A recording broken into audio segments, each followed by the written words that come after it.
infección, incluso produciendo daño en ese tejido celular, donde ya entonces el hospedero va a manifestar signos y síntomas, hablamos de que estamos ante una enfermedad. Entonces, enfermedad e infección no es lo mismo, ¿ok? Tenemos presente eso. Esto también se los paso yo después, ¿ok? ¿Estamos claros hasta ahorita? Por ejemplo, en este caso es un pequeño esquema, ¿sí ven todo, verdad? Es un esquema donde se supone que esa bacteria, que a través de todos esos mecanismos, esos factores de virulencia que les permiten ir a adherirse, en este caso es una célula epitelial, un enterocito, que les permite invadir, penetrar la célula, se multiplica y va continuando esa colonización, ¿ok? Y eso lo da la célula bacteriana a través, sobre todo, de unas proteínas, que en este caso son las adhesinas, ¿ok? Esas son una serie de proteínas que tienen las bacterias que les permite ir como que llegando a esa relación tan íntima entre ella y la célula hospedadora, ¿ok? En este caso, adelante. Lleva unos pasos, sería la adhesión, la célula bacteriana penetra, se adhiere, ya una vez adentro hay la multiplicación de ella, ya vimos la división celular por el proceso de Fisión binaria. binaria sexual. Esa multiplicación, recuerden que dan dos células hijas y ellas inmediatamente también se van a ir multiplicando. ¿Se acuerda la curva del crecimiento? ¿Cierto? Ok. Todo eso es microscópicamente hablando, hay una serie metabólica, una reacción de metabolismo. Y por supuesto van a colonizar e invadir esas células de la mucosa. En el huésped, como vimos ahorita, hay mecanismos de defensa innatos, entonces ese huésped probablemente, si está en sus condiciones bien adecuadas, él puede erradicar esa infección, esas bacterias que están allí. Si no las puede erradicar por mecanismos innatos, vienen los mecanismos de defensa, polimorfos nucleares o humorales, y también lo puede erradicar. Y en caso de no erradicarla, entonces ocurre que esa infección pasa a ser una enfermedad. En este caso, una microfotografía de una Escherichia coli unida estrechamente al filete del intestinal. ¿Okay? Tengan presente siempre que infección no es lo mismo que enfermedad. ¿Okay? La infección lleva todos estos pasos. Y de ahí es que viene entonces que vamos a hablar de las interacciones que se pueden dar en ese proceso, en esa intimidad, en esa relación, la redundancia, ¿ok? Bien. Pero antes de comenzar a hablar un poquito más de la interacción, también tenemos una terminología que ustedes también deberían manejar, como es la ecología microbiana. Es la rama de la biología o de la microbiología que se estudia las relaciones entre los diferentes organismos, microorganismos, ¿ok? Como el hospedador. Por ejemplo, el ecosistema es el sistema biótico, biológico, donde van a estar esas bacterias. Por ejemplo, el Helicobacter. ¿Ok? Entonces, dentro de ese ecosistema hay dos partes. La biótica, que sería el componente viviente, son microorganismos, bacterias, y el abiótico es donde ellas se consiguen. ¿Okay? En el suelo, en el agua, en el licor ruminante, etcétera, etcétera. ¿Okay? Y por eso es que hablamos nosotros de la flora intestinal, pero no solamente tenemos una flora intestinal, puede haber una flora oral, una flora en la piel, en la mucosa ocular, etcétera, etcétera. ¿Okay? Bien. Supongamos que en ese micromundo, en ese microespacio están ellas, está el hospedador, y vamos a estudiar entonces las diferentes interacciones que pueden ocurrir entre ese microorganismo. Ojo, microorganismo yo a veces lo coloco MO. A lo mejor hasta en un examen pueden conseguir, siempre lo sustituyen, lo coloco así. ¿Ok? Ajá, una abreviatura para que vean en ese caso. ¿Ok? Entonces, los tipos de interacciones tenemos neutrales, positivas y negativas. Neutralismo, positiva, comensalismo y mutualismo, y negativa, ahí está la mayoría de esas bacterias patógenas. Esas son esas diferentes interacciones que nos pueden llevar a que ese hospedador padezca de alguna enfermedad. Y en el caso nuestro de enfermedades bacterianas, que es lo que nos corresponde en esta cátedra. ¿Ok? Vamos a comenzar las primeras. Neutralismo. Dos poblaciones de organismos que están en contacto íntimo, pero ninguna ocurre nada, ninguna beneficia a ninguna, ninguna perjudica. ¿Ok? Puede haber una población de bacterias mixtas en el licor ruminante, en una mucosa, pero ella simplemente, cada quien está ahí, yo no.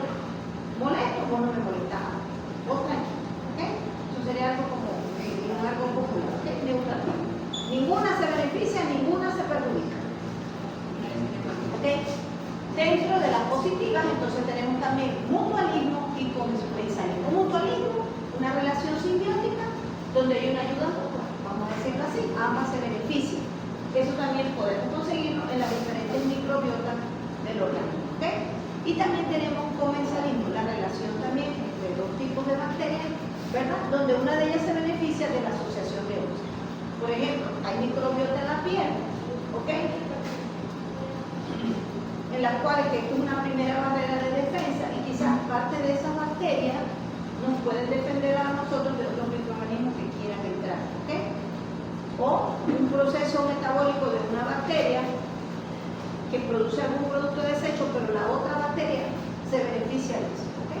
Pero igual, no hay ninguna interacción de tipo negativo, no hay nada perjudicial para ninguna de las colonias o tipos de bacterias que estén en ese tipo, ¿ok? Entonces, esas interacciones neutrales y positivas, de la positiva mutualismo y comensalismo, ¿ok? Ahora sí vamos a hablar de las negativas. Parasitismo. Hay una relación simbiótica, ¿ok?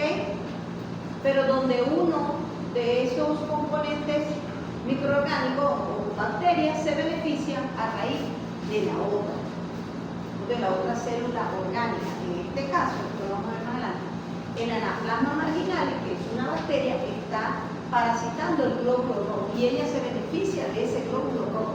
Ahí se multiplica, se divide, estalla el glóbulo rojo y sigue colonizando otras células sanguíneas. ¿Sí me explico? Entonces, al estallar los glóbulos rojos, en ese caso de la enfermedad de Anaplasma, no voy a profundizar mucho porque vamos a ver, comienza que ese animal va a presentar anemia y va a tener los síntomas febriles, aumento de la frecuencia cardíaca, etcétera, etcétera. ¿Okay? En ese caso entonces es parasitismo. También tenemos antagonismo. Cuando hay una relación simbiótica, como su nombre lo dice, antagónico.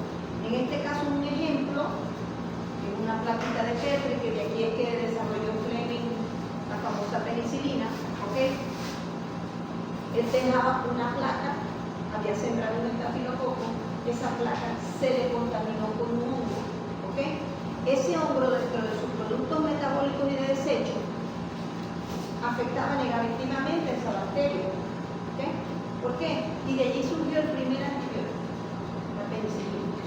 El hongo era del género penicilio, entonces él determinó que alrededor del hongo ya las bacterias no crecían. Y por allí comenzó ese proceso de descubrir que ciertas sustancias de algunos organismos afectaban negativamente a otros organismos. En este caso a nosotros nos beneficiaría porque esa es una bacteria patógena. Y por allí comenzó el boom de los antibióticos. Entonces, que se da cuando uno de los organismos, en este caso, afecta el medio adverso donde convive con el otro. Ejemplo, cuando nosotros también en el microbio ruminal o en nuestra flora bacteriana, también tenemos hongos, levaduras y bacterias. Cuando hay una alteración en sus cantidades, una puede afectar a la otra. Entonces, a veces podemos sufrir, por ejemplo, hay exceso, mal uso de antibióticos, por ejemplo, una persona o un perrito, le damos un exceso de antibióticos, vamos a matar las bacterias, incluso las bacterias que tiene internamente, y quienes van a surgir hongos y levaduras. Entonces ya el proceso es otro proceso patológico en el perrito, va a desarrollar una negocio, por decirlo algo. ¿Me entienden lo que yo les quiero dar? ¿Explicación? Tenemos competencia, también es una relación entre dos tipos de microorganismos que compiten por nutrientes. Esto se ve muy típico dentro del microrumenal, pero siempre hay como una homeostasia, hay un equilibrio. ¿Ok? Compiten por los mismos nutrientes. Y por supuesto, el más sagaz, el que sea más rápido, el que tenga la mejor actitud allí en ese caso, va a comer primero, vamos a decirlo así. ¿Ok? Y la depredación, que en este caso también es la eliminación total de un microorganismo por otro. En este caso, es una especie un protozoario del rumen que está alimentándose de ciertas bacterias que consigue. ¿Ok? ¿Sí me copian? Sí. Ok. Podría decirse que un ejemplo parecido de la depredación sería nuestro sistema inmune a través de la glóbulos blancos, como son los macrófagos, que se digieren a las bacterias, ¿okay? Aquellas que se dejan digerir, porque ya vimos que muchas bacterias tienen factores de virulencia. Son estructuras permiten invadir cada vez más y evadir los sistemas de defensa, ya que de cápsulas, flagelos, etcétera, etcétera. Ahora bien, he venido hablando de microbiota. ¿Y qué es la microbiota? Se hace referencia a la comunidad de microorganismos que pueden haber en un mismo sitio, en un mismo tejido de la mucosa, en el lugar luminal, etcétera, etcétera. Hay unos estimados numéricos que dicen que por lo menos en la piel puede haber de 10 a la 3 a 10 a la 4 bacterias por centímetro. Eso es muchísimo, ¿verdad? Pero en el intestino, a ese 10 le ponemos 14 células trillonadas de bacterias que pueden haber en el microbio luminal, en la flora intestinal, en la flora estomacal, etcétera, etcétera. Por ejemplo, dentro de la mucosa oral hay muchas floras bacterianas que me pasé.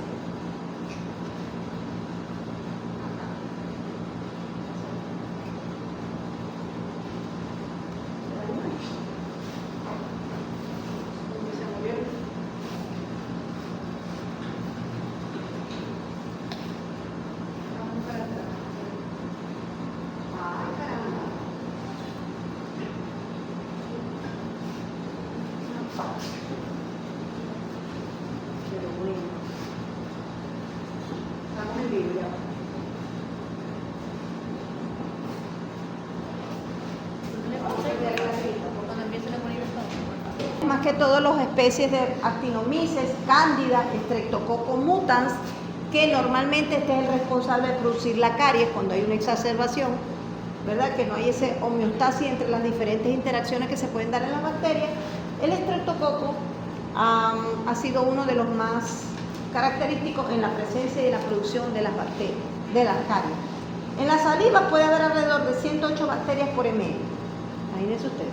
En la faringia, a nivel de la garganta, podemos conseguir Streptococcus de SP, o sea, diferentes tipos de Streptococcus o diferentes tipos de estafilococcus.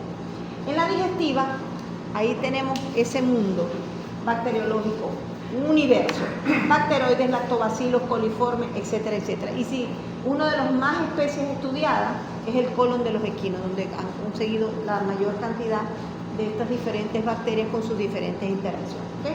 Esto es como una referencia. En este caso, esto es un intestino, esto es todo un sistema digestivo de un monogástrico, pero es un esquema para que tengamos una idea más o menos a nivel de cada órgano qué tipo de bacterias se puede conseguir. Por ejemplo, en el estómago es muy poco las bacterias, hay alto contenido de ácido, un pH muy ácido. ¿Okay? En el caso del intestino delgado, en esas secciones duodeno, yeyuno e ilio, que es el intestino delgado, donde ya un pH un poquito más hacia básico, podemos conseguir enterococos y lactobacilos. Y en lo que es el colon o el intestino grueso, ¿okay? La mayoría de este tipo de enterobacterias. ¿Okay? Esto no es pregunta de examen, pero es para que tengan una idea más o menos que de acuerdo a las condiciones de hábitat, en este caso el pH, etcétera, etcétera, vamos a conseguir las diferentes especies de colonias bacterianas en el sistema digestivo. ¿Okay? Fíjense que la mayoría de estas hay mayor cantidad a nivel del colon, donde un pH es bastante básico. ¿Sí lo ven? Ok. Yo creo que allá quito menos. Ok. Bien. Vamos a repasar un poquito. No, esto no me quiere servir. Ya, ok. Creo que está pegado. Está pegadita. Ajá.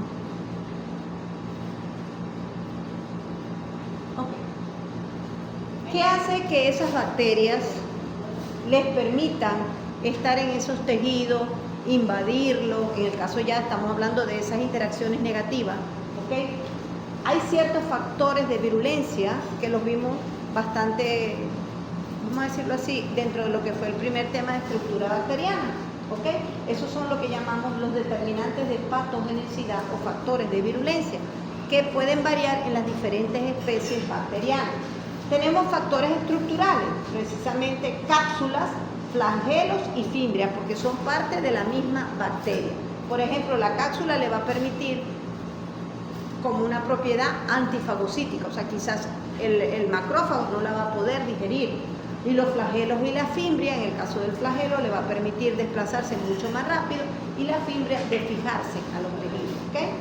También pueden tener productos extracelulares como son las toxinas.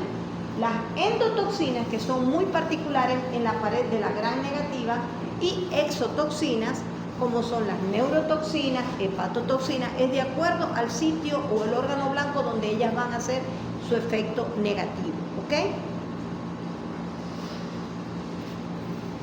También tenemos pigmentos, como por ejemplo la Pseudomonas aeruginosa, produce un pigmento fluorescente verde.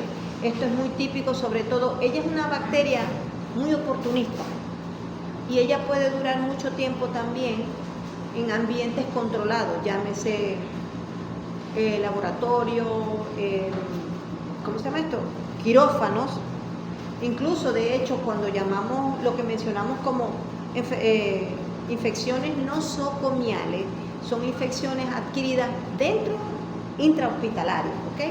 Y siempre ella es una de las protagonistas de la novela, la Pseudomonas aeruginosa. Y ella produce, dentro de su proceso infeccioso, aparte de la pus, produce una pigmentación verdosa. Eso se ve mucho a veces las personas de pie diabético, cuando yo visitaba los pies diabéticos, y produce un olor demasiado característico y muy nauseabundo. O sea, es muy...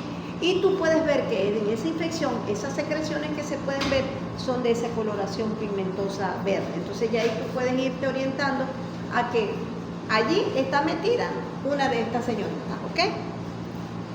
Adelante, no, tranquilo.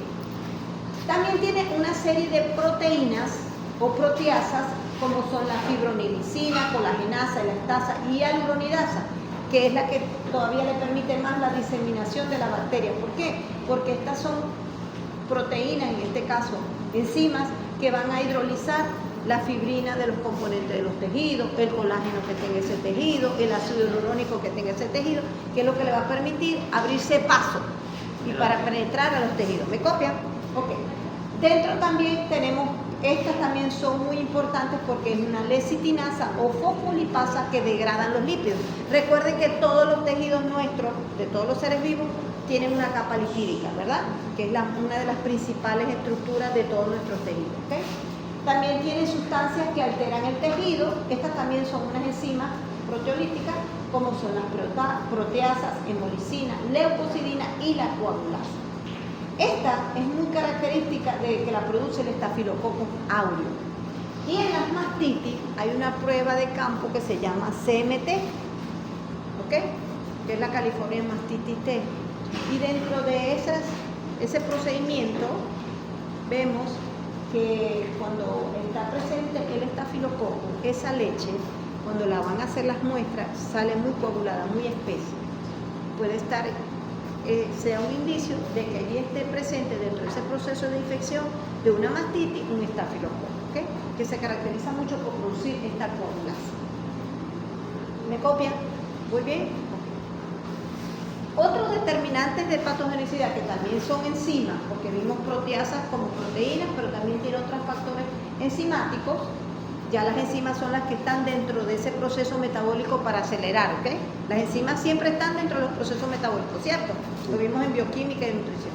Entonces, dentro de esos factores enzimáticos hay hialuronidasa, obvio, van a actuar sobre el ácido hialurónico, colagenasa, sobre el colágeno, sobre todo el músculo, cartílago, coagulasa, en coagulación plasmática, fibronilicina, como en una proteasa que disuelve la malla de fibrina, leucocidina va a actuar a nivel de los leucocitos, es una de las bien importantes, y hemolicina va a actuar a nivel de los eritrocitos.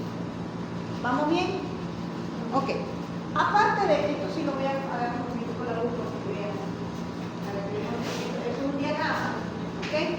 Que aparte de esos factores determinantes de patogenicidad, muchas bacterias tienen antígenos, ¿ok? En este caso es una estructura de la que vimos al principio, y los antígenos bacterianos principalmente son de tres tipos: el O, el H y el K, ¿ok? Antígeno O, que actúa sobre el lipopolisacárido, el antígeno K, que es de la cápsula, y el antígeno H de la flagela, ¿ok? Esto básicamente es la generalidad de los principales antígenos que puede tener una bacteria: O, H y K, que es la cápsula, ¿ok? O del ácido hialurónico, K de la cápsula y H de el antígeno de los flagelos. No todas las bacterias tienen flagelos. flagelo. Obvio que las que tengan flagelo son las que van a tener ese tipo de accidente. ¿Ok? Esta es también un diagrama de una de las bacterias más estudiadas, porque es la que tiene prácticamente los diversos determinantes de patogenicidad. Esa es la especie del género Salmonella.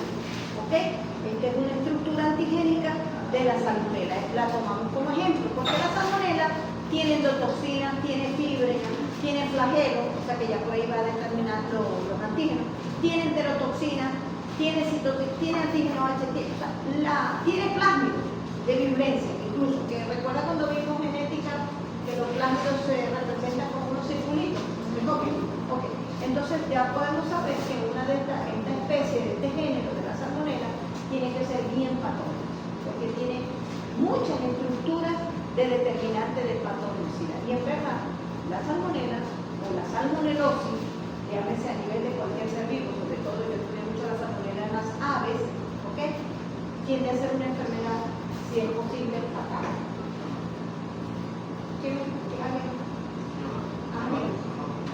Y puede ser zoonótica. Por eso es que le recomiendo, cuando yo hice en el Instituto de Investigaciones Veterinarias de Maracay, patología aviar, la salmonela la aislamos de todo, del huevo, del pollito, del pollo procesado, del pollo beneficiado. Entonces, yo mi recomendación especial, por ejemplo, les digo a todos los chicos siempre, no compren huevos sucios que tienen caca encima o que están asoleados ahí, que los venden más baratos, se paran una camioneta con una caja de huevo. ¿Por qué? Porque esos huevos, aparte que puedan estar sucios, si están mínimamente quebrados, el calor, el poro del huevo con la estructura de su cáscara puede abrirse y toda esa posible contaminación externa puede pasar al interior. ¿Ok?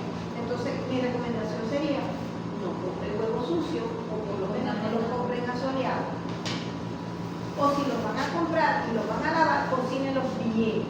Porque hay mucha gente que estos días en la hora del fitness hago mis batidos con proteína, les tiro los huevos crudos y me los hago. ¿Ok? No solamente la salmonela puede estar ahí, puede estar también, como les dije la vez pasada creo, en las verduras mal lavadas. Nos encanta la comida chatarra, porque es lo más rico que hay. Pero tratemos de ver las condiciones como preparan, o por lo menos yo digo lo menos desconvertido. Y sin embargo, la mayoría de las infecciones o toxinfecciones alimentarias en Estados Unidos han demostrado que puede ser por salmonelosis o contaminación fecal, que son las Escherichia coli. Lo que pasa es que ellos sí hacen su buen estudio retrospectivo y dan, por ejemplo, en el caso de McDonald's, hubo una contaminación y resulta que era la carne con que prepararon las hamburguesas y esa carne viene de la ganadería tal que compraron tal, o de las verduras que utilizan. ¿Me copia lo que yo les quiero decir? Igual que el pollo beneficiado. Perdón, dime, Adalberto. Probablemente puede estar. Probablemente no está. En las aves hay varios tipos de salmonela que pueden afectar. Entonces uno compra el pollo beneficiado, lo voy a hacer a la parrilla, pero a mí me gusta el término medio. O en las carnes también. Y no solamente la salmonela, hablamos de parásitos como el cisticercosis, que es una de las tenias, que es lo que llaman la solitaria, el parásito solitario. ¿Ustedes vieron parásitos ya? Parasitario. También, ok. Ese parásito es más feito que aquel, cuando lo veamos en el video. Pero entonces les digo, lo importante de esto es que a veces todas las medidas de prevención que tengamos vamos a colaborar mucho a evitar este tipo de infecciones o enfermedades. ¿Okay? ¿Por qué? Porque cuando veamos ahorita el tema de antibióticos, el problema más grande que estoy estudiando, que la doctora Carlos Yolorio, ella es especialista en la parte de lo que es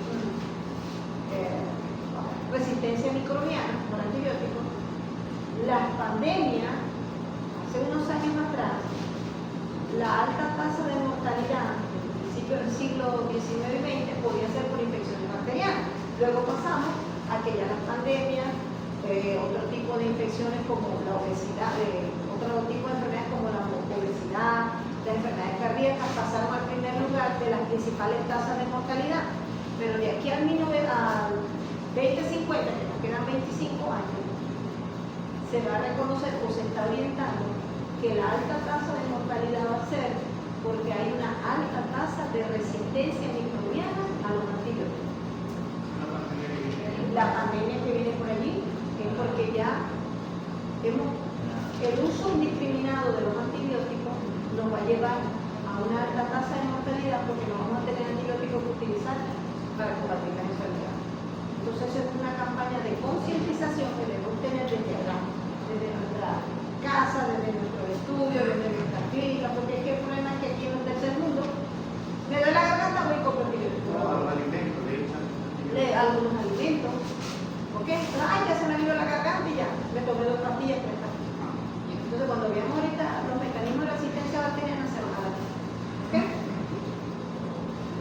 Ok. Conceptos. Para ya entrar en materia, nosotros como futuros veterinarios tenemos que hablar con nuestra lenguaje técnico, ¿ok? Y debemos manejar los principales conceptos. ¿Qué será salud? No todos, ¿verdad? ¿Qué creen ustedes que es la salud? Es un Un estado óptimo de bienestar. Ok, aquí, un estado de bienestar o un equilibrio físico, mental del individuo. Que si la balanza se va de un lado para el otro, puede ocurrir una enfermedad. Ok. ¿Qué es enfermedad? Es el desbalance de ese bienestar. Ok.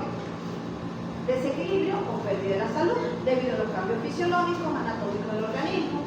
A lo mejor uno como individuo no tiene un buen sistema de defensa de salud, que eso se repercute porque no hay una buena alimentación. El estrés, que está determinado como el principal factor hoy día de toda nuestra alteración del equilibrio homeostático nuestro, o sea, todo el sistema de defensa, etcétera, etcétera. ¿Okay?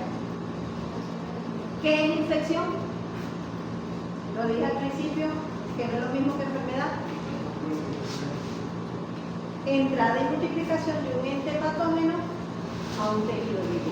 Ojo con esa fíjense que hay microorganismo patógeno, para que lo vean alguna. ¿Qué será ese microorganismo patógeno? Ajá, ¿quién más lo dice? No solamente aquí el ingeniero. A ver. Es un pequeño microorganismo que puede causar alguna infección que se desarrolle en un órgano. Ok, aquel que es capaz de producir algún tipo de enfermedad en los tejidos de un ser vivo. ¿Por qué? Porque contiene todos esos mecanismos de que tiene como mismos factores de virulencia capaces de que puedan penetrar a un tejido, invadirlo, multiplicarlo, etcétera, etcétera. Okay. Aquí seguimos con otra. ¿Qué será patogenicidad? La capacidad que tiene el organismo para producir un daño. Alteraciones fisiológicas. ¿Tú cómo tienes los labios? No. Ok. ¿Qué es virulencia? Que no es lo mismo que patogenicidad. Fíjense. Patogenicidad, capacidad de producir alteraciones fisiológicas o anatómicas. Ok. ¿Y virulencia? El microorganismo es capaz de producir la enfermedad. Ok. Capacidad relativa de causar ese daño en menor o menor grado. Y esto se lo da el microorganismo a través de los diferentes factores o estructuras de virulencia que tiene, lo que acabamos de decir. Okay. Colonización. Es la multiplicación de ese microorganismo dentro del... No todo el tiempo es, a ver. El crecimiento quiero escuchar el lado de poblacional. los demás. A ver, sin miedo aquí no vamos a colocar bullying, yo no lo voy a llevar. Cuando el microorganismo llega a otro tejido o parte que no son su sitio estándar, Okay. por así decirlo. Multiplicación. Exacto. Fíjense, algo parecido que estoy diciendo. La multiplicación del microorganismo luego que se ha debido a los tejidos del cuerpo o de la superficie. Yo hago este tipo de preguntas así para mantenerlo un poquito activo. Yo sé que a esta hora de la mañana, el viernes, tengo sueño, tengo que hacer otras cosas, tengo un examen después, tengo el quiz, etc. Pero es una manera de tratar de interactuar para que no sea unidireccional, sino siempre bidireccional. Incluso, yo le dije el primer día, aquel que tenga un pequeño video de 3-2 minutos de alguna cuestión de risa, claro, dentro de los valores, ¿no? Una risa, un pequeño ejercicio, una pequeña reflexión, están en su derecho, ¿ok? Lo pueden traer y colaboramos y comenzamos con esto, a media mañana lo colocamos, nos estiramos, un pequeño ejercicio, una canción, etcétera, etcétera, ¿ok? ¿Qué es vector? Porque esto vamos a comenzar a ver dentro de la enfermedad. ¿Qué es vector? La No necesariamente, pero... Ajá, pero ¿qué sería el vector entonces? Aquí las lógicas... El medio de transporte Es un organismo que puede transmitir la enfermedad, pero la enfermedad no, No lo afecta. pero no la puede desarrollar. ¿Qué pasó? Ah, se pegó otra vez, vamos a ver. No, solo un clic. Ajá. Dale un clic. ¿Listo? Sí. Vamos a ver. Insecto o animal que puede transportar ese agente etiológico de un cuerpo a otro. Él no padece de enfermedad, ¿ok?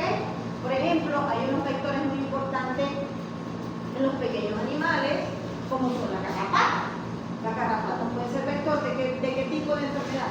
De una anaplasmosis, de una trichosis, etcétera, etcétera, ¿ok? El zancudo anófilo, o estos zancudos que la Aedes aegypti, que es un vector, y padecíamos de la gripe esta, ¿ok? ¿Sí? Los roedores pueden ser también vectores de la rabia, que llevar el virus de la rabia al morder a un animal, a una persona, podemos padecer de enfermedad, ¿ok? Porque no solamente hablamos de vectores en bacterias, sino en virus, etcétera, etcétera, ¿ok? ¿Me copian? Ok. Este señor que ven acá, un científico, es uno de los más estudiosos, ¿verdad?, de todo el mundo microbiológico, ¿ok? Para su época era un científico bastante avanzado, muy ingenioso, ¿ok? Entonces, él estableció lo que son los postulados de Koch. Hoy día todavía esos postulados tienen mucha vigencia, ¿ok? Y eso nos permite, estos postulados hablan de la identificación del agente etiológico que produce X enfermedad, ¿ok? Entonces, estos postulados, como dice ahí, permiten la identificación de un microorganismo como agente causal de una enfermedad. Entonces, hay 4 postulados, fíjense. El primero, postulado de Koch. El microorganismo debe estar constantemente presente en los animales que enferman y no en los sanos. Por ejemplo, se enfermó X animalito, conejo, qué sé yo. Él en su laboratorio aislaba el microorganismo de ese conejo enfermo. Por decirle, vamos a poner un ejemplo etéreo. Ese era un estafilococo, por decirle algo. Pero él estudiaba otro conejito, le aislaba, que tenía algo y no conseguía el agente etiológico que producía esa enfermedad en ese conejito. ¿Sí me entienden? ¿Sí? Entonces, el primer postulado de Koch dice que ese microorganismo tiene que estar en ese animal o en ese grupo de animales que están enfermos. ¿Ok? El segundo postulado dice que ese microorganismo aislado de ese grupo, de ese animalito enfermo, que los cultivos fuera del cuerpo del animal debe crecer. Por ejemplo, tomé una muestra de, qué sé yo, de orina, de sangre de ese animalito, logré procesarlo en el laboratorio, cultivarlo y creció. ¿Ok? Por ejemplo, también un ejemplo etéreo. Creció otra vez el estafilococo, por decirles así. ¿Ok? El tercer postulado dice que si yo de ese cultivo que hice en el laboratorio lo inoculo a otro grupo de animales sanos, me debe reproducir la enfermedad idénticamente igual a la primera. ¿Me van copiando? ¿Ok? Y el cuarto postulado dice que nuevamente de esos animalitos que les producimos la enfermedad debemos tomar muestra y debe ser aislado ese mismo agente etiológico. Es como un pequeño círculo vicioso, pero no es poco, ¿no? Estoy aplicando un concepto, pero sí me entienden, un círculo cerrado, ¿ok? Entonces esos son los 4 postulados de Koch, importantísimos porque aún tienen vigencia, aunque con todo este desarrollo de la biotecnología, la microbiología molecular, etcétera, etcétera, pueden haber algunas variaciones, pero lo que es en su esencia siguen siendo los 4 postulados. Fíjense, de 1882 hasta el 2025 todavía ellos tienen vigencia, ¿ok? Pero estos postulados, a medida que él siguió estudiando, haciendo toda su serie de estudios, se dio cuenta que podían haber algunas excepciones, ¿ok? Entonces, este es el mismo cuadro de postulados de Koch, ¿ok? Pero tenemos unas excepciones. Él siguió estudiando diversos agentes etiológicos y consiguió que habían algunas enfermedades polimicrobianas. ¿Qué quiere decir polimicrobiana? Hay un conjunto de bacterias que están produciendo la bacteria. ¿Okay? En este caso habló de la pododermatitis interdigital, los animales que tienen cáncer. ¿Okay? Y entre estos había el Bacillobacter nudoso y el Fusobacterium necrophorus, que lo vamos a ver como parte de las enfermedades principales que estudiamos acá en la cátedra. ¿Okay? También tenemos las excepciones de bacterias oportunistas. Les comenté que la Pseudomonas aeruginosa era una de las que estaba siempre allí, ¿cómo se llama? En béisbol, listo para actuar, no sé cómo se llama, porque no manejo mucho el béisbol, pero listo al bate, algo así, ¿verdad? Usted tiene la oportunidad, va y se cuelga en ese proceso infeccioso y dentro de la misma enfermedad, ¿ok? Y también tenemos otro tipo de bacterias que no pueden ser cultivadas en medios artificiales, como las clamidias y rickettsias, porque son bacterias muy exigentes, entonces necesitan una serie de requerimientos nutricionales y sobre todo para cultivar estas bacterias en el laboratorio no es un simple placa de Petri, un tubillo de sello, sino que tenemos que usar células vivas, llámese por ejemplo embriones de pollo. ¿Okay? Entonces son muy exigentes de cultivar. Entonces ya las caracterizamos como bacterias que no pueden ser cultivadas en medio artificial. También tenemos otras infecciones, otras excepciones como son enfermedades que afectan a especies determinadas. O sea, hay bacterias, vamos a decir, como que únicas para producir X enfermedad. En este caso, en el conejo, hay el Polymyxis virus, no lo coloqué en el agente etiológico, pero por ejemplo, no se puede producir, él dice, implica ausencia de modelos animales para explicar la etiología de la enfermedad, porque si no contamos con animales de laboratorio que no sean conejos, no podemos replicar la enfermedad. ¿Sí me entienden? Entonces, esa es otra sección de los postulados de COVID, que son agentes etiológicos específicos para esta especie de animal. Y también tenemos esta última sección que llamamos crecimiento de enterobacterias en medios acuáticos, que la llaman somniceles, esas células como que durmientes, que solamente están allí y esperan el momento oportuno para desarrollar, para multiplicarse. Entonces son muy difíciles de cultivar a nivel de laboratorio.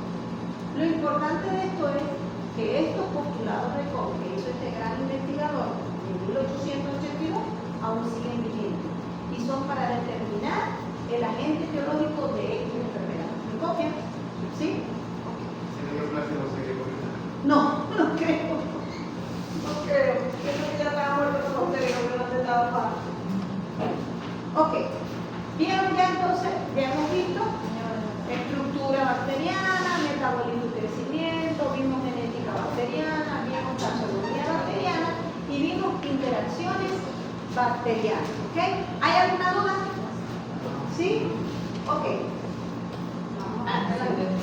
Vamos a dar el otro tema que es también bien corto para que hagamos el tiempo, porque yo creo que ya estamos todos, ¿verdad? Los que tenía que esperar, creo que hay 2 chicos que no pueden venir por enfermedad, me mencionaron, entonces vamos a dar el otro tema. Despierta Joaquín. Despierta Joaquín. Dios mío. Ya no sé.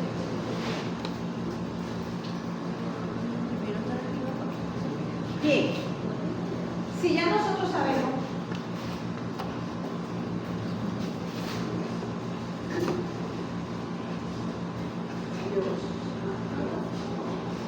voy a traer aquí. Ok, dentro de vamos a decir así, nuestro proceso de aprendizaje durante la carrera, nosotros tenemos siempre como una pequeña rama, ¿verdad? Que nosotros hablamos de salud pública, ¿cierto? Porque parte de nuestra labor como médico veterinario sería también prevenir las enfermedades, ¿ok? Y parte de esta prevención de las enfermedades a través del control del crecimiento bacteriano, porque hay una serie de procedimientos que nos permiten el día a día controlar este crecimiento bacteriano, ¿verdad? Procedimientos de desinfección, procedimientos de esterilización, que lo hemos hablado, o sea, el día a día uno consigue, ¿verdad? Sobre todo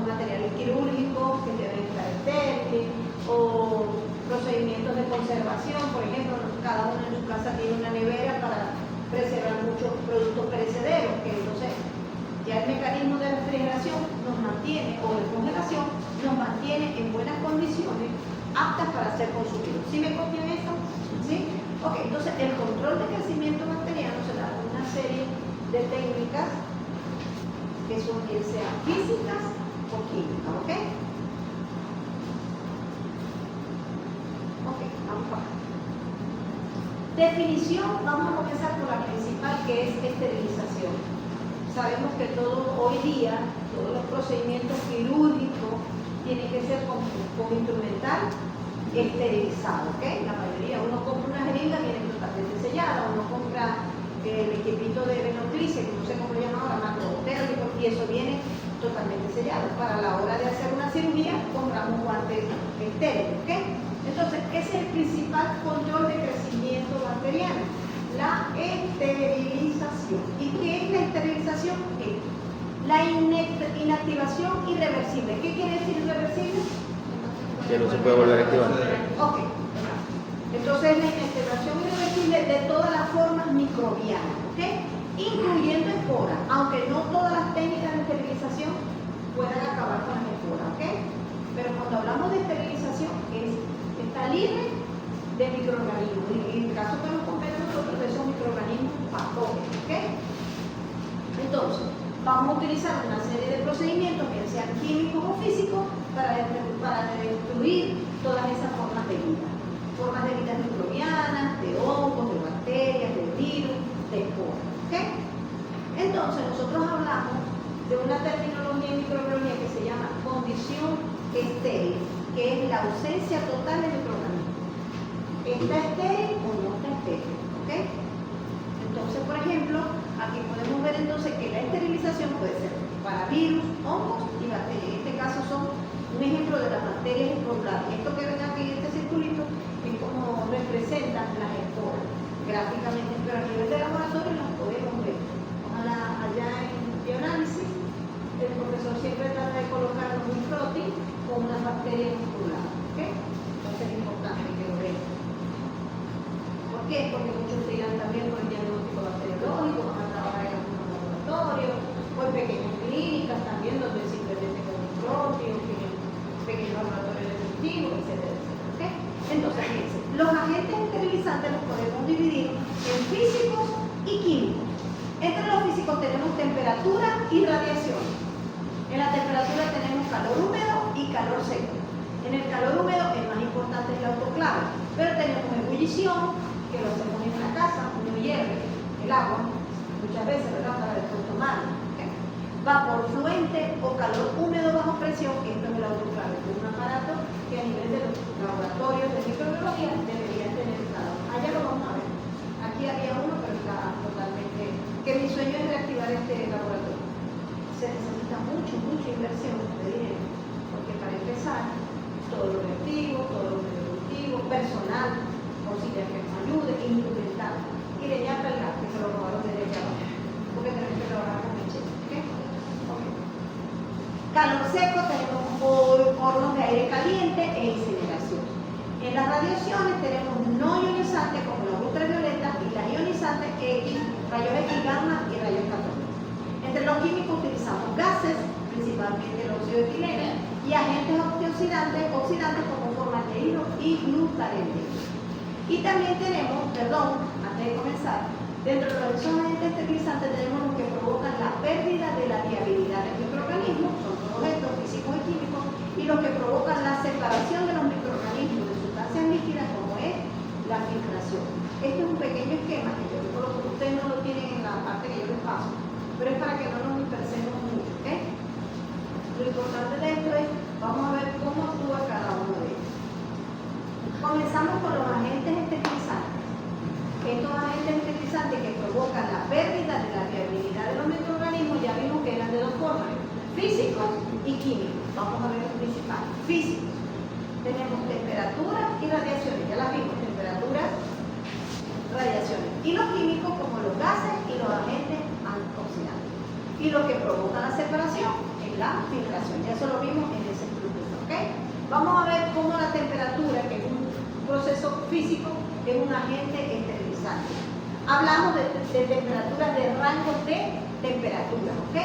Esas temperaturas se llaman cardinales, que es el rango de temperatura en el cual se puede desarrollar cada microorganismo. Nosotros vimos cuando en la última clase habían bacterias higrófilas, mesófilas y termófilas. ¿Se acuerdan de esa parte? ¿Sí las vimos, no? ¿O no? ¿Cómo que no las vimos? ¿No las vimos? Vimos la clasificación de las bacterias según su temperatura de crecimiento. ¿Sí las vimos? Higrófilas, mesófilas y termófilas. ¿Sí las vimos? ¿Cómo que sí? Y que yo les dije que las que estaban en el rango de las mesófilas son la mayoría de las patógenas. ¿Sí lo vimos? Lo vimos en clase. ¿Ok? Entonces, en este caso, es simplemente un esquema para demostrar que dentro de los rangos de temperatura, en el rango de temperatura, en la parte mínima o máxima, ahí no va a haber crecimiento bacteriano, sino en el rango óptimo. Y es aquí donde actúan entonces estos procedimientos físicos como temperatura. Esto es un resumen. Por ejemplo, aquí se lo vamos a ver. Hay una temperatura mínima, que por debajo de ella no hay crecimiento, una temperatura máxima, que por ella tampoco existe crecimiento, y la óptima, que es donde permite la tasa máxima de crecimiento. Si nosotros aplicamos temperaturas muy altas por encima de la óptima, vamos a ver que vamos a destruir la viabilidad de esos microorganismos. Esto es más o menos como el mismo rango de cuando vimos el crecimiento bacteriano, ¿se acuerdan? Vimos la curva de crecimiento. Ok. Ah, no, perdón, yo se lo voy a mostrar. Disculpen. Aquí no se lo voy a mostrar. Bien. Según la temperatura óptima de crecimiento se clasifica en ciclófilo, cico es frío, ¿ok? Ciclófilo. Y entonces dentro de esos ciclófilos pueden haber obligados, que son bacterias que pueden crecer entre 0 a 15 grados. Y los facultativos pueden crecer entre 0 y 25 grados y lo llamamos psicotróficos. En este ejemplo hay un género que es el Flavobacterium. ¿Okay? También tenemos los mesófilos, que es el rango de crecimiento de las bacterias desde 5 a 45 grados. Aquí está la mayoría de los patógenos. Y los termófilos son aquellos microorganismos que pueden crecer por temperaturas por encima de los 50 grados y más. En este caso hay un ejemplo muy importante que es el termus acuático. Quizás lo han aislado de esas aguas que son termales, de esos fondos de los cráteres, etcétera, etcétera. ¿Okay? Pero a raíz de esto también se ha venido haciendo muchos estudios y tenemos que se han detallado, hay un rango de temperaturas de crecimiento. Entonces en este caso, por ejemplo, las ciclófilas pueden crecer desde menos 10 grados hasta 20 grados. Los psicotrófos, que sigue siendo el término psico en frío, pueden crecer desde 0 grados hasta 30 grados. O sea que nosotros en nuestros refrigeradores, en nuestros congeladores en la casa, estaríamos controlando qué crecimiento. Conservación. Ajá, conservación. Pero entonces, en esos rangos de... Los termotrófos y hipertermotrófos. No, al contrario. Los termófilos y los mesófilos. Okay. Los mesófilos pueden crecer de 10 a 50. ¿Okay? Los termófilos pueden crecer de 40 como a 72, 75. Y hay unos hipertermófilos que pueden crecer como desde 68 hasta 110 grados centígrados. Se han aislado bacterias, no digo, de esos cráteres, de esas aguas termales supercalientes. ¿Okay? Hay bacterias. Quizás sus estructuras, sus mecanismos metabólicos le han permitido estar aquí, desarrollarse y vivir en esos ambientes. ¿Okay? Entonces sí, perdónenme, yo pensé que lo había hablado en la clase anterior. Ese es el rango de temperatura de las diferentes bacterias. O sea, esa es una manera de clasificar las bacterias por sus temperaturas de crecimiento. Profe, ese también es examen de hoy. No. Ok. Bien, vamos a seguir hablando de temperatura. ¿Qué hacen las temperaturas o muy mínimas o muy máximas? ¿Qué puede ser una temperatura mínima? Disminuye la fluidez de la membrana. Y si disminuye la fluidez de la membrana, se detienen todos esos procesos metabólicos porque no hay transporte de nutrientes, no hay gradiente de protones. Aumento de la ribosidad de ese citoplasma o debilitamiento de los enlaces hidrógenos de las proteínas que están en la pared y provoca entonces inactivación de enzimas y de los ribosomas. En total, paraliza ese proceso metabólico de la bacteria. Recuerden que el metabolismo bacteriano es muy importante porque se le permite dividirse, se le permite crecer, multiplicarse, etcétera, etcétera. ¿Ah? Ok. Temperaturas máximas. ¿Qué produce el efecto? Desnaturalización de las proteínas, colapso de esa membrana citoplasmática y lisis térmica de la bacteria, la destruye. ¿Ok? ¿Sí? ¿Me copian? Sí. Voy a seguir. Estos son terminologías que ustedes pueden ir conociendo porque muchos van a leer o van a conseguir esto dentro de las literaturas o cuando trabajen en algún laboratorio les pueden hablar de esta terminología. Tiempo de muerte térmica. Es el tiempo más corto que necesitas para eliminarse ese microbio, en el 100% de esa población, de esa bacteria. ¿Okay? Y reducción decimal del tiempo es el tiempo mínimo necesario para aumentar o reducir al 10%, 10 veces la densidad de esa población. Esto no es pregunta de exámenes, pero son terminologías que se pueden conseguir en la literatura. Entonces se las puse de referencia. ¿Ok? Ahora bien, el efecto esterilizante de la temperatura puede aplicarse de dos maneras. Y ahora sí vamos a ver los procedimientos: calor húmedo y calor seco. En el calor húmedo tenemos principalmente el aparato que vimos, el autoclave. ¿Okay? Pero entonces, en el calor húmedo, una de las ventajas o de las características que tiene el calor húmedo es que es de fácil penetración, va a penetrar a cualquier sustancia, porque ya estamos hablando de que vamos a esterilizar, en este caso objetos, sustancias biológicas, material de laboratorio, etcétera, etcétera. ¿Okay? Ese calor húmedo, como vimos anteriormente, altera la estabilidad citoplasmática, ¿okay? Y puede alterar también los constituyentes intracelulares. El calor húmedo fácil, muy sencillo que tenemos en nuestras casas, es poner el vinagre. Ahí estamos haciendo un medio de esterilización. Mucha gente acostumbra a decir helado. Incluso se compra agua potable o de estos de botellón y la gente. Es una manera de uno de garantizar un poco más, de sentirse uno más tranquilo de que esté ingiriendo un agua bien potable. ¿Okay? Las estructuras secundarias de las proteínas, lo que es un efecto que también hace el calor húmedo. ¿Okay? Mediante uniones de puentes de hidrógeno les pueden ser reemplazadas y rotas. O sea, esto altera ese calor húmedo, como tiene muy fácil penetración a la bacteria, altera todas las estructuras, altera la membrana, hay salida de nutrientes, de iones, etcétera, etcétera. ¿Okay? Esto es simplemente una referencia. Dentro de ese calor húmedo que venimos hablando, tenemos en forma continua la ebullición, lo que hemos venido hablando. En nuestra casa ponemos a hervir el agua y muchas parteras en los tiempos de antes las mamás de los pueblos ponían a hervir y ponen a hervir agua y meten la tijera y meten la jeringa. Antes venían unas jeringas metálicas que venían en envases de aluminio que también sería esa la manera de esterilizar para utilizar las jeringas. Llámese las agujas, ¿okay? Y las jeringas eran de vidrio. ¿Okay? Estoy hablando de 1960, 40, etc. Y también tenemos el vapor fluente, que es algo muy similar, pero es diferente en la parte porque tiene un tapón. ¿Okay? Ya esto es a nivel de laboratorio. Es un recipiente cerrado por vapor que ya a 100 grados centígrados por 30 minutos sirve para esterilizar azúcares, leches y gelatina. Más que todo para cuando se utilizan estos ingredientes para producir a nivel de laboratorio las plaquitas de Petri, los caldos de cultivo, donde vamos a sembrar nuestros cultivos, de tococo, de estafilococo, etcétera, etcétera. ¿Okay? Calor húmedo bajo presión, ya sí es el autoclave, que en nuestra casa lo simulamos con lo que tenemos unas ollas de presión. ¿Okay?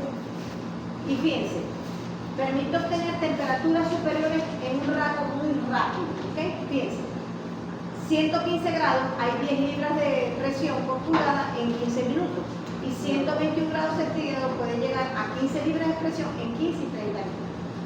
Este instrumento, este equipo autoclave que se utiliza en todos los laboratorios sirve para esterilizar medios de cultivo que ya hemos utilizado. Por lo menos nosotros en el laboratorio, como ya hemos hecho algunas pruebas de bioquímica, laboratorio, esos cultivos no se pueden desechar fácilmente, sino que se meten nuevamente en el autoclave para destruir todo eso y luego poderlo lavar, en caso que sean utilizados tubos de ensayo, placas de Petri, etcétera, etcétera. ¿Okay? envase por tapa. Entonces esto más o menos es un cilindro de aluminio que tiene una tapa superior, ahí tiene unos barómetros, unos relojitos para medir la presión.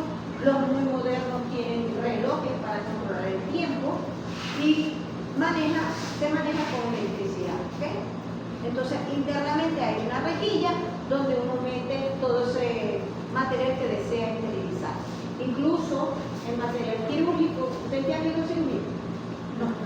Bueno, por ejemplo, nosotros en cirugía, nuestro material quirúrgico en los laboratorios de microbiología nos hacían el favor. Uno los envolvía en ese papel que llaman craft, papel craft.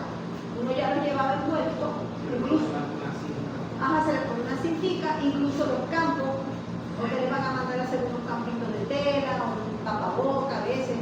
Todo eso se envolvía y ellos allá no los esterilizaban. Cosa que exacto, la cintica, que es como un cinta adhesiva, nos indica, bueno, y eso es un método más práctico hoy día, porque nos ayuda a identificar rápidamente que ya eso debe estar esterilizado. ¿Okay? Entonces, el autoclave es muy importante. Aquí había dos, pero creo que están para tratar. Y no es fácil, ¿no? Y menos que la reparación no es seguro. Okay. Cuando usamos este calor húmedo para esterilizar, podemos tener unas tablas, unas guías que nos orientan con qué tiempo y a qué temperatura podemos garantizar que esos materiales que vamos a esterilizar en un autoclave estén estériles. Por ejemplo, para las formas de las bacterias, las formas vegetativas, en un tiempo de 5 a 10 minutos con 60 a 70 grados centígrados podemos esterilizar ese material que va a quedar libre de bacterias. En el caso de hongos y levaduras, 5 a 10 minutos, pero un poquito menos, de 50 a 60. En el caso que esas formas tengan esporas, llámese esporas de hongo o de bacterias, necesitamos de 5 a 10 minutos hasta por 80 grados centígrados. Y las bacterias, 20 minutos por 120 grados centígrados. No, bacterias. En cuanto a los virus, fíjense, los virus también son bastante sensibles. Recuerden que los virus son intracelulares. Ya por sí, estar fuera de la célula, prácticamente ellos están inactivos. Entonces, en el caso de que vamos a esterilizar algún material que queremos que esté libre de virus, de 5 a 10 minutos, 60 a 70 grados centígrados. Entonces, esta es una tabla como referencia para que cuando vamos a utilizar un autoclave podemos tener en cuenta, ¿ok? Tipos de material esterilizar con este tipo de calor húmedo en el caso del autoclave. ¿Qué podemos esterilizar? Material quirúrgico que tenga goma y metal, material de vidrio y de porcelana, llámese baquelita, tubos de matraz, placas de Petri, agua y disoluciones termoestables que no tengan ni azúcar, ni amonia, ni suero, porque recuerden que estos son proteínas que se pueden desnaturalizar con el calor. Pero aquí hablamos de lo que se llama indicador biológico. ¿Okay? En este caso usamos Bacillus stereothermophilus, que es verificar este proceso de esterilización. ¿Qué quiere decir? ¿Qué quiere decir? Que cuando nosotros esterilizamos, ya esto viene en kit, ya comercialmente hablando de este tipo de indicadores, como vamos a ver aquí, ya estos son kits, con esos cultivos del estereotermófilo, el que vimos ahorita, ¿cómo se llama? No recuerdo ahorita, el estereotermófilo, ¿ok? El Bacillus estereotermófilo, que se van a colocar en esos materiales que vamos a esterilizar, ¿ok? Cuando nosotros colocamos ese medio cultivo en esos envases que vamos a esterilizar, ¿ok? Que ya se pasaron por el autoclave y se van a meter a la horno de incubación, vamos a decir así, no debe haber crecimiento. Y para eso se utiliza este cepa del Bacillus stereotermóphilus, que fíjense, el nombre lo dice, stereotermófilo, o sea, resiste altas temperaturas. Y quiere decir que a esas altas temperaturas, si no hay crecimiento de él, quiere decir que ese material quedó bien esterilizado. Sin el gobierno de la esterilización. Okay. Entonces, hay muchos, ahorita comercialmente hablando, hay muchos indicadores biológicos, ¿ok? Como dice allí, se utilizan para validar los procesos de esterilización, ¿ok? Porque yo lo incluyo dentro de ese material que voy a esterilizar. Y cuando lo meto entonces al horno, no debe haber crecimiento, ¿ok? Ventajas del calor húmedo: económico, tiene alto poder de penetración esterilización, destruye bacterias y esporas en corto tiempo, hay un bajo deterioro del material expuesto, económico porque se utiliza agua y electricidad, no deja residuos tóxicos. Pero la desventaja es que si el material se va a corroer, o sea, no es compatible con el agua, se puede corroer, ¿ok? Y en el caso de que no permite esterilizar soluciones de emulsión. Recuerden lo que es una emulsión, ¿verdad? Una solución acuosa con un aceite. No se pueden esterilizar con ese tipo de autoclave. Es corrosivo sobre ciertos instrumentos metálicos, ¿ok? Y puede alterar material termolario, o sea, los que tienen azúcares, aquel medio de cultivo que tenga líquidos biológicos como suero, plasma, leche o polvo, no se pueden esterilizar con el autoclave, ¿ok? No es pregunta de examen, pero sí tiene que tener como referencia que uno de los métodos de esterilización por calor húmedo es el instrumento o el aparato llamado autoclave, ¿ok? Fíjense, dentro de este calor húmedo hay un autoclave más específico que es el de vapor caliente, ¿ok? Y este consiste en meter secuencialmente ese material en varios ciclos, 2 o 3 o 4 ciclos, ¿ok? Entonces, en una primera fase lo colocamos de 50 a 100 grados por unas 2 horas. Y en la segunda fase, de 30 a 37 por 24 horas, como para rematar, ¿ok? Colocamos el material, lo esterilizamos a cierto tiempo y luego lo volvemos a meter, ¿ok? Y eso sí se utiliza para un material que es muy termolar, o sea que con este tipo de autoclave sí podemos esterilizar productos o material que vamos a utilizar a nivel de laboratorio que tenga hidratos de carbono, leche, gelatina, ¿ok? Ya vimos calor húmedo, donde su principal representante era el autoclave. Ahora vamos con el calor seco. Aquí hablamos de la incineración a través del aire caliente, a través de los mecheros o a través de esos hornos, como los hornos que utilizan para incinerar a las personas, ¿ok? Porque son unas temperaturas muy altas.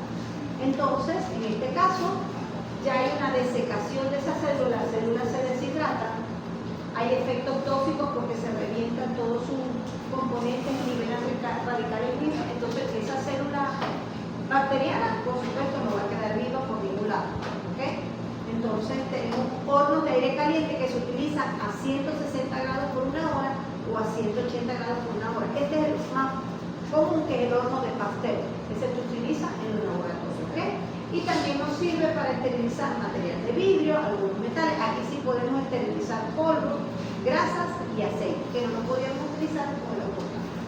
Aquí también se utiliza un indicador biológico, como es el bacilo subtilis. Lo mismo, el mismo procedimiento que les expliqué, pero en este caso el indicador biológico del bacilo subtilis, ¿ok? Dentro de esa incineración tenemos el flameo, que es el calor directo. Estos son los mecheros de Bausen, que se utilizan en el laboratorio. De esto, cuando vayan allá al laboratorio de bioanálisis, cada mesón tiene 2 y 3 mecheros donde uno trabaja.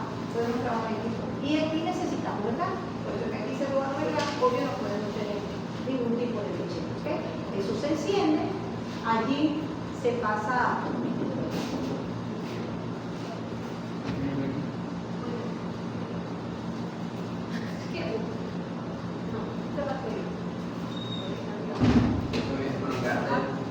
Ustedes saben que también en los tiempos más atrás, que se veía en películas, calentaban las agujas para coser a las personas, para soldar, o las mismas tijeras para cortar el cordón umbilical, o qué sé yo, un cuchillo para sacarle el veneno, así como se ve en las películas. Esa es la primera técnica, ¿verdad?, del calor directo. Pero en este caso, el mechero de Bunsen es el mechero que se utiliza a nivel de los laboratorios. Y también tenemos los hornos incineradores, ¿ok? Este es un horno un poquito de mayor volumen, pero los hornos que se utilizan para los cadáveres son sumamente grandes, vamos a decir así como que más industriales, ¿ok? Okay. Ahora vimos entonces, dentro de los métodos de esterilización, vimos lo físico, como el calor húmedo y el calor seco. Dentro de esos medios de esterilización también tenemos los químicos. En este caso, los químicos destruyen esas enzimas esenciales y estructuras químicas del microorganismo, ¿okay? Estos métodos de esterilización se utilizan mucho para sitios cerrados, galpones, pequeños laboratorios, salas de vacunación. Por ejemplo, en aves se utiliza mucho este tipo de esterilización, en las incubadoras y en las nacedoras. Ustedes no han visto aves tampoco, ¿verdad? Bueno, cuando vean aves, si hay alguna oportunidad de que los lleven a una incubadora, las incubadoras son unas salas grandes, ¿no lo van a llevar? ¿Ah? Donde se meten en diferentes como bandejas los huevos que se van a incubar, pero eso dura como 21 días. ¿Pero qué hace eso? ¿Acelera el proceso de incubación? No, va a esterilizar el ambiente, ¿ok? Esterilizar el ambiente, cosa que 2 o 3 días antes de que vayan a salir los pollitos se pasan a lo que llaman las nacedoras, que son una cesta donde esos huevitos van a salir los pollitos, y esas también se desinfectan, se esterilizan con este medio químico, una combinación de sustancias, ¿ok? En este caso utilizan mucho el óxido de etileno, ¿ok? Pero ojo con esto tenemos que tomar mucho en cuenta la manipulación, incluso son gases que pueden ser muy irritantes. Ustedes no han visto a veces chistes de que la mamá limpia los baños con cloro y el limpiador de coseta que es... ¿Cómo se llama esa soda cáustica? Es una soda cáustica, el limpiador desinfectante de manchate, y eso es una mezcla que ¡puf! Y la gente sale asfixiada. Entonces, en este caso, las personas deben manipular los ingredientes con mucho cuidado, con material tapaboca, lentes, guantes, si es posible, saber conocer la cantidad de las dosis a manejar, ¿ok? Porque esos son gases que son de penetración muy rápido y pueden ocurrir con accidentes. Acerca había un informe de Uri salió que era mezcló los químicos y salió vapor y... Claro, imagínate. Aparte de irritación ocular, nasal, que puede quemar y por supuesto asfixiar, ¿ok? Entonces tenemos que tomar mucho en cuenta el detalle de los productos químicos, o sea, la concentración que tiene, la humedad relativa, el tiempo de exposición y de temperatura, ¿ok? ¿Qué hacen estos gases? En sí, como les dije, oxidan esas estructuras internas, las proteínas, los ácidos nucleicos, los inactivan y por supuesto va a haber la muerte de ese microorganismo, ¿ok? Normalmente se utilizan estos dos, la formaldehído, el formol y el glutaraldehído, ¿ok? Se utilizan para esterilizar galpones, incubadoras, material y equipos médicos sensibles, termosensibles también se puede utilizar, ¿ok? Pero como les digo, hay que considerar las instrucciones de uso porque muchos pueden ser tóxicos por los accidentes que podemos acarrear. El desconocimiento, salimos asfixiados, casi muertos de allí, o nos puede producir una intoxicación. Aquella persona que sea muy sensible a las alergias le puede dar con el MRCOPI y si no se lleva a tiempo, pues es horrible. Incluso, como les digo, esos gases pueden producir una quemada interna porque al aspirarlo irritan tanto las vías respiratorias que producen quemaduras. ¿Ok? Bien. Ya vimos entonces, recuerden, vimos la física, la química y vemos ahora también dentro de los medios físicos, por último, las radiaciones. Estas radiaciones también son de mucho cuidado porque son rayos que pueden también ser letales. Usted no ve que a veces los rayos láser que usan en la parte estética y eso las personas se les ponen lentes, etcétera, etcétera. Entonces con estas radiaciones también tenemos que tener mucho cuidado.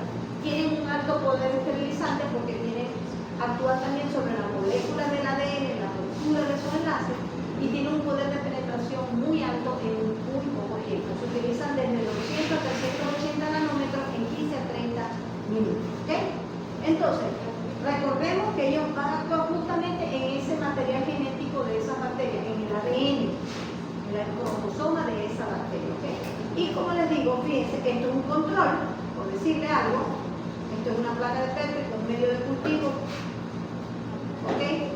Y se les aplicó los rayos en estas dos áreas, fíjense, entonces aquí no hay nada de crecimiento, en 3 segundos de exposición, súper rápido, ¿ok? Entonces, el manipulador, la persona que va a utilizar esto, también tiene que estar debidamente entrenado, ¿ok? Nosotros teníamos en las plantas de incubadora, el área de vacunación donde se preservaba la vacuna, se utilizaba ultravioleta. Cuando uno usaba las vacunas, antes de entrar eso estaba refrigerado, ¿ok? Como si con nitrógeno líquido, los tambores grandísimos donde se sacan las pagolas de vacuna. Antes de utilizarlo, prendíamos 15 minutos la luz ultravioleta. Entrábamos, sacábamos las diferentes pagolitas que íbamos a usar de vacuna y se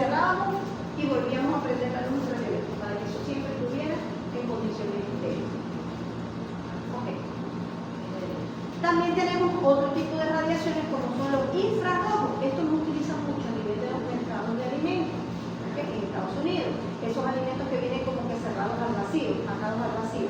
Pero ese tipo de alimentos que se ha sido llevado un proceso de esterilización deben llevar este pequeño logo. Este pequeño logo indica que estos productos han sido esterilizados a través de un medio físico que son radiaciones ionizantes. Recuerden también que la exposición continua, abusiva de estas radiaciones nos puede causar problemas a nosotros, alteración de los tejidos, mutaciones. Gente que tiene largos años trabajando al final puede presentar con un cáncer, etcétera, etcétera. ¿Ok? Entonces, dentro de esas radiaciones ionizantes tenemos los rayos X, los Röntgen y los rayos gamma. Esto simplemente es como referencia. ¿Ok? ¿Qué pasó por allá? ¿Se ahogó? Ok, entonces lo importante de esto es que incluso hoy día a nivel del exterior, sobre todo en los países primermundistas, ya esto casi no se utiliza, sino que estamos con los productos totalmente orgánicos, que no tienen nada a nivel del cultivo, etcétera, etcétera. Bien. Las ventajas y desventajas de esta radiación, fíjense, son las más útiles debido a su alto poder de penetración, pero tiene dos efectos. Actúa sobre el ADN, ¿ok? Y dentro de esas moléculas se forman radicales libres que van a producir alteraciones en las estructuras internas de la bacteria y las van a destruir. La ventaja entonces tiene gran penetrabilidad. Se utilizan para materiales termolábiles, ¿ok? O termosensibles, también jeringas, etc. Pero son muy costosos y pueden ser perjudiciales para la salud del operador. O sea que la persona que vaya a manejar esto tiene que tener un debido entrenamiento, ¿ok? Y son sumamente costosos, ¿ok? Y por último, dentro de esas radiaciones ionizantes tenemos los rayos catódicos, ¿ok? Son también electrones de alta velocidad. Este es un pequeño esquema, ¿ok? Que emite esos rayos a través de un electrodo negativo en un tubo mágico. Poseen también alto poder de penetración y también se utiliza para materiales empacados, medicamentos, quirúrgicos, etcétera, etcétera. ¿Ok? Y por último, el último método de filtración, cuando vimos el primer esquema, ¿sí? Vimos la filtración, que se encarga de, ella hay un método de esterilización porque hay separación del material, vamos a decir así, orgánico, del líquido donde esté, ¿ok? Y también funciona como un sistema de filtro, más que todo se utilizan para esterilizar agua, caldos, medios de cultivo, etc. Incluso aislamiento de virus bacteriófagos, ¿ok? Entonces fíjense, como un atrás y en esta parte de acá va a contener esa cantidad de diferentes tipos de filtros. Esos son sumamente costosos y los más comunes son de asbesto, de tierra de donde sea, de porcelana, de vidrio, etc. Simplemente aquí lo podemos ver, vamos a suponer que este filtrico está aquí dentro de esta porción, se coloca la sustancia aquí y aquí por botella, prácticamente va a pasar solamente el líquido y las partículas que puedan pasar a través de esos microporos de los filtros. ¿Ok? Eso también muy poco lo teníamos acá cuando yo estudiaba acá, pero para que sepan que la filtración puede ser un medio de esterilización. ¿Ok? Bien. En resumen, ¿quién me lee un pedacito de esto? Para no hacerlo tan... A ver, ¿quién lo lee? No todos a la vez. Al terminar el proceso de esterilización no quiere decir que está esterilizado. Por consiguiente se debe realizar un control de esterilidad. Okay. Material de vidrio. Tomar muestras representativas de ese material esterilizado, se le adiciona un medio de cultivo estéril, sólido o líquido, según corresponda, e incubar a 37 grados por 48 horas. Entonces, si está muy estéril, ahí no debe haber ningún tipo de crecimiento bacteriano. Ok. Y en caso de utensilio, pinza, tijera, inyectadora, es lo mismo. Ese material esterilizado se pasa a través de, se pone en contacto con un medio de cultivo estéril, llámese una plaquita de Petri o líquido, un caldo, se mete a incubar y tampoco debe haber ningún tipo de crecimiento bacteriano. ¿Okay? Este control de esterilidad es referido sobre todo para bacterias mesófilas. ¿Por qué? Esas son las más patógenas. porque es donde está el rango de las que tenemos como patógenas, ¿ok? Entonces vemos que la temperatura de incubación para las mesófilas sería 37 grados. Si es para bacterias ciclófilas, se utilizan más bien temperaturas de incubación, ya que es una nevera, ¿ok? En un refrigerador por una semana. Y si es para bacterias termófilas, se utilizan unos hornos incubadores con mayor temperatura, ¿ok? Entonces, estos son, tienen que tenerlo muy claro, ¿ok? No es pregunta de examen, pero sí sepan que el material una vez esterilizado, no quiere decir que esté esterilizado, tenemos que llevarlo con controles de esterilidad, ¿ok? Bien, hemos terminado estos dos temas. ¿Qué hora es?